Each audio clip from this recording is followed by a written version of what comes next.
Tradisuko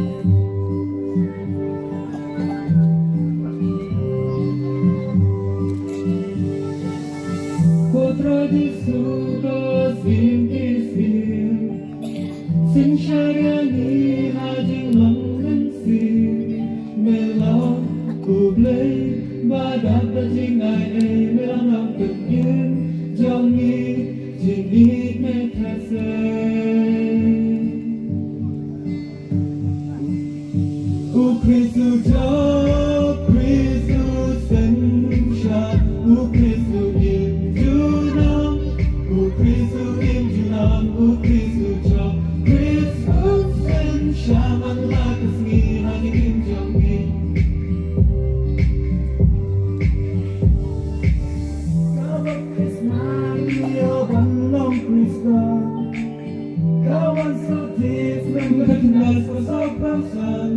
Misha, Mary, ikut lenting saliada kajing Mepha, pada folia Usim, tinjo,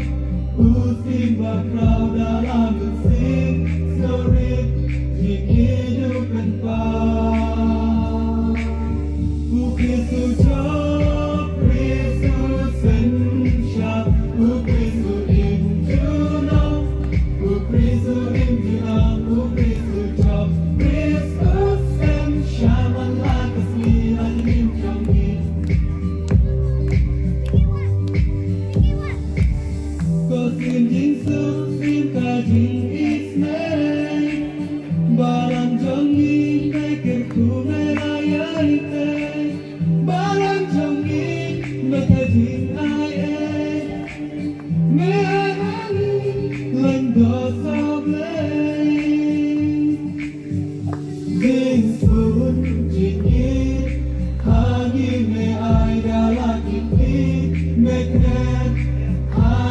Putra,